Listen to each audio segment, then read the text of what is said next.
ആഴ്ചകളെ എല്ലാവർക്കും മേഫിൻ ബ്ലോഗിന്റെ പുതിയൊരു വീഡിയോയിലേക്ക് സ്വാഗതം. ഇന്നത്തെ റെസിപ്പി സൂപ്പർ ടേസ്റ്റിയും സൂപ്പർ ഈസിയുമായ ഒരു വെണ്ടയ്ക്ക ഒഴിച്ചു കറിയുടേതാണ്. ഇത് ഒരു തവണ ട്രൈ ചെയ്താൽ വീണ്ടും ട്രൈ ചെയ്യാൻ തോന്നുന്ന ഒരു സൂപ്പർ ഐറ്റമാണ്. കാരണം വളരെ ഈസിയാണ്, വളരെ പെട്ടെന്ന് നമുക്ക് തയ്യാറാക്കി എടുക്കാനും പറ്റും. ചോറിൻ്റെ കൂടെയൊക്കെ കഴിക്കാൻ ഇത് അടിപൊളി ടേസ്റ്റാണ്. അപ്പോൾ ഈ റെസിപ്പിയുടെ ഡീറ്റെയിൽസ് ഒന്നും മിസ് ചെയ്യാതിരിക്കാൻ വേണ്ടി വീഡിയോ സ്കിപ്പ് ചെയ്യാതെ തന്നെ കാണണം. ഇതുപോലെയുള്ള മനോഹരമായ വീഡിയോകൾ നമ്മൾ അപ്ലോഡ് ചെയ്യുന്ന സമയത്തുണ്ടല്ലോ നോട്ടിഫിക്കേഷൻ നിങ്ങളുടെ ഫോണിൽ കറക്റ്റായിട്ട് കിട്ടുവാൻ വേണ്ടി ആ മുകളിൽ കാണുന്ന ഫോളോ ബട്ടൺ ഒന്ന് പ്രസ് ചെയ്ത് വെച്ചിരിക്കണേ. അപ്പോൾ നമുക്ക് വളരെ ഈസിയായി വെണ്ടയ്ക്ക ഒഴിച്ചുകറി എങ്ങനെയാണ് തയ്യാറാക്കുന്നതെന്ന് വീഡിയോയിലൂടെ കണ്ടിട്ട് വരാം.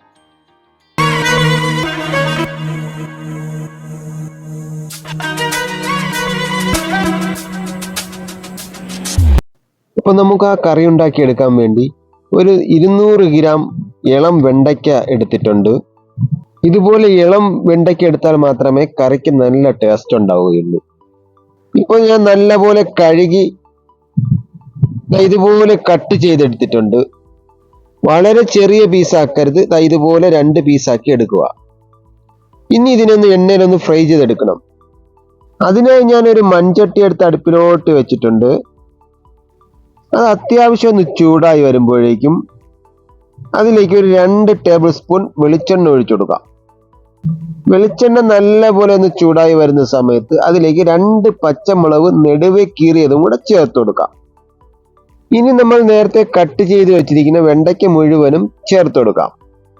ഇനി മീഡിയം തീയിൽ 5-6 മിനിറ്റ് ഇതിനെ ഒന്ന് ഫ്രൈ ചെയ്തെടുക്കാം. വെണ്ടയ്ക്കയുടെ ആ ഒട്ടിപ്പിടിക്കുന്നതൊക്കെ ഒന്ന് മാറി ഹാഫ് കുക്കാവുന്നത് വരെ ഒന്ന് വേവിച്ചെടുക്കുക. ഇപ്പൊ ഇവിടെ ഒരു ഹാഫ് കുക്കായിട്ടുണ്ട്. ഇനി നമുക്കൊരു പാത്രത്തിലേക്ക് ഇതിനെ കോരി മാറ്റാം. ഇനി അതേ മൺചട്ടിയിലുള്ള ബാക്കി വന്ന വെളിച്ചെണ്ണയിലേക്ക് അത്യാവശ്യം വലിപ്പമുള്ള ഒരു സവാള കട്ട് ചെയ്തതും കൂടെ ചേർത്ത് കൊടുക്കാം. കൂടെ 2 പച്ചമുളക് നെടുവേ കീറിയതും അതുപോലെ തന്നെ ഒരു തണ്ട് കറിവേപ്പിലയും തക്കാളി ഇതുപോലെ വലിയ പീസാക്കി കട്ട് ചെയ്തതും കൂടെ ചേർത്ത് കൊടുക്കുക. ഞാനൊരു മീഡിയം സൈസ് തക്കാളിയാണ് എടുത്തിരിക്കുന്നത്. ചെറിയ തക്കാളിയാണ് നിങ്ങൾ എടുക്കുന്നതെങ്കിൽ 2 എണ്ണം വരെ എടുക്കാം. തക്കാളി കൂടുതലാവരുത്. ഇനി ഇതിലേക്ക് ഒരു അല്പം ഉപ്പും കൂടെ ചേർത്ത് കൊടുത്തിട്ട് മീഡിയം തീയിൽ 2 മിനിറ്റ് വരെ ഒന്ന് ഇളക്കിയെടുത്ത് വേവിച്ചെടുക്കാം. ഇപ്പോൾ ഇവിടെ തക്കാളിയും സവാളയൊക്കെ ഏകദേശം വെന്ത് കിട്ടിയിട്ടുണ്ട്. ഇനി അതിലേക്ക് നമ്മൾ നേരത്തെ ഫ്രൈ ചെയ്ത് വെച്ചിരിക്കുന്ന വെണ്ടയ്ക്ക മുഴുവനായിട്ട് ചേർത്ത് കൊടുക്കാം. ഇനി ഇതിനെ ഒന്ന് മിക്സ് ചെയ്തെടുത്തതിന് ശേഷം വളരെ കുറഞ്ഞ അളവിൽ നമുക്കിതിലേക്ക് മസാലകൾ ചേർത്ത് കൊടുക്കാം. ഇനി ഇതിലേക്ക് ആദ്യം ചേർത്ത് കൊടുക്കുന്നത് 1/2 ടേബിൾ സ്പൂൺ കാശ്മീരി മുളക് പൊടിയും അതിൻ്റെ കൂടെ തന്നെ 1/2 ടീസ്പൂൺ മഞ്ഞൾപ്പൊടിയും മസാലയുടെ പച്ചമണമൊക്കെ ഒന്ന് മാറാൻ വേണ്ടി 1 മിനിറ്റ് വരെ ഒന്ന് ഇളക്കിയെടുക്കാം. അതിനുശേഷം നമുക്ക് കറിക്ക് ആവശ്യമായ 1 കപ്പ് വെള്ളം ചേർത്ത് കൊടുക്കുന്നുണ്ട്. ഇനി ഇതിനെ ഒന്ന് അടച്ചു വെച്ചിട്ട് ഏകദേശം 7 മുതൽ 10 മിനിറ്റ് വരെ മീഡിയം ഫ്ലെയിമിൽ ഒന്ന് വേവിച്ചെടുക്കാം. ആ സമയം കൊണ്ട് നമുക്ക് ഇതിലേക്ക് ഒരു മസാല തയ്യാറാക്കി എടുക്കാനുണ്ട്.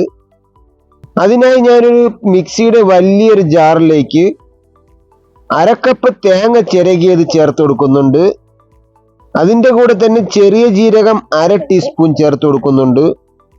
ഒരു പച്ചമുളക് നെടുവേ മുറിച്ചതും 1-2 അല്ലി കരിയേപ്പിലയും കൂടെ ചേർത്ത് ഇനി ഇതിനെ അരച്ചെടുക്കാനുള്ള വെള്ളവും കൂടെ ചേർത്ത് കൊടുത്തിട്ട് നല്ലപോലെ ഇതിനൊന്ന് അരച്ചെടുക്കാം.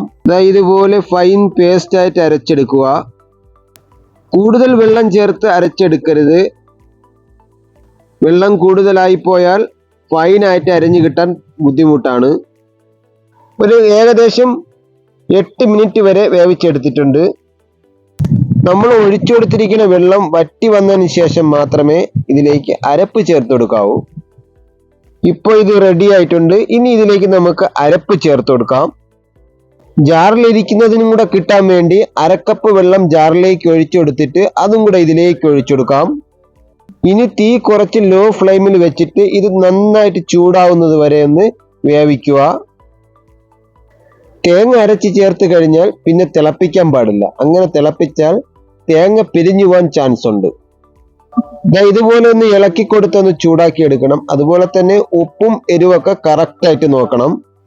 നിങ്ങൾക്ക് എരിവ് കൂടുതൽ വേണമെങ്കിൽ ഒരു പച്ചമുളക് മുറിച്ചങ്ങ് ചേർത്ത് കൊടുത്താൽ മതി. ഇപ്പൊ ഇവിടെ നമ്മുടെ ഗ്രേവിയൊക്കെ നല്ലപോലെ ചൂടായി വന്നിട്ടുണ്ട്. തിള വരുന്നതിന് മുമ്പ് തന്നെ തീ ഓഫ് ചെയ്യുക. ഇനി നമുക്കിതിലേക്ക് വറവ് ചേർത്ത് കൊടുക്കണം. അതിനായി ഒരു ഫ്രൈ പാൻ എടുത്ത് ചൂടാക്കാൻ വെച്ചിട്ടുണ്ട്. അതൊന്ന് അത്യാവശ്യം ഒന്ന് ചൂടായി വരുന്ന സമയത്ത് അതിലേക്ക് 1 ടേബിൾ സ്പൂൺ വെളിച്ചെണ്ണ ഒഴിച്ചു കൊടുക്കുന്നുണ്ട്. വെളിച്ചെണ്ണ നല്ലപോലെ ചൂടായി വരുന്ന സമയത്ത് 1 ടീസ്പൂൺ കടുകിട്ടൊന്ന് പൊട്ടിച്ചെടുക്കണം. കടുക് നല്ലപോലെ പൊട്ടി വരുന്ന സമയത്ത് 3-4 ചെറിയ ഉള്ളി വട്ടത്തിൽ അരിഞ്ഞതും കൂടെ ചേർത്ത് കൊടുക്കാം. ഉള്ളിയൊക്കെ ചെറുതായിട്ട് കളർ മാറി ഒരു ഗോൾഡൻ ബ്രൗൺ നിറമായി വരുമ്പോൾ അതിലേക്ക് 2-3 വറ്റൽമുളക് മുറിച്ച് ചേർത്ത് കൊടുക്കാം. അതിൻ്റെ ഒപ്പം തന്നെ ഒരു തണ്ട് കരിവേപ്പിലയും കൂടെ ചേർത്ത് 10-15 സെക്കൻഡ് മാത്രം ഇളക്കി എടുത്തിട്ട് ഗ്യാസ് ഓഫാക്കിയിട്ട് നമ്മൾ നേരത്തെ തയ്യാറാക്കിയ കറിയിലേക്ക് ആ വറക് മൊത്തം ഇങ്ങോട്ട് ഒഴിച്ചു കൊടുക്കാം. വറക് ഒഴിച്ച ഉടനെ തന്നെ അടച്ചു വെച്ച് ഒരു 5 മിനിറ്റ് കഴിഞ്ഞിട്ട് മാത്രം സെർവ് ചെയ്യുക. അപ്പോഴാണ് ആ കറിയിലേക്ക് വറകിൻ്റെ മണവും രുചിയൊക്കെ ചേരുന്നത്. ഇപ്പോൾ ഇതാ ഇവിടെ ഒരു 5 മിനിറ്റ് കഴിഞ്ഞിട്ടുണ്ട്. നമ്മുടെ വെണ്ടയ്ക്ക ഒഴിച്ചുകറി റെഡിയായി കിട്ടിയിട്ടുണ്ട്. എൻ്റെ പൊന്നു, ഒന്നും പറയാനില്ല. കാണാനെന്ത് മനോഹരം, കാണാൻ മാത്രമല്ല കഴിക്കാൻ അടിപൊളി ടേസ്റ്റാണ്. അപ്പൊ ഇന്ന് തന്നെ നിങ്ങൾ ഇത് കണ്ടിട്ട് ഒരു തവണ ഒന്ന് ട്രൈ ചെയ്ത് നോക്കിക്കോ, എല്ലാവർക്കും ഇഷ്ടപ്പെടും. അപ്പൊ ഇതുപോലെയുള്ള ഈസിയും ടേസ്റ്റിയുമായ റെസിപ്പികൾ ഇഷ്ടമായാൽ താഴെ കാണുന്ന ലൈക്ക് ബട്ടൺ ഒന്ന് അടിച്ചേക്കണേ. നമ്മുടെ ചാനൽ ആദ്യമായിട്ടാണ് കാണുന്നതെങ്കിൽ ഒന്ന് സബ്സ്ക്രൈബ് ചെയ്തൊന്ന് സപ്പോർട്ട് ചെയ്യണേ. ഇതിലും നല്ല കിടുക്കാച്ചി വീഡിയോയുമായി അടുത്ത ദിവസം കണ്ടുമുട്ടുന്നത് വരെ നിങ്ങളുടെ സ്വന്തം ഫിൻ. Bye bye.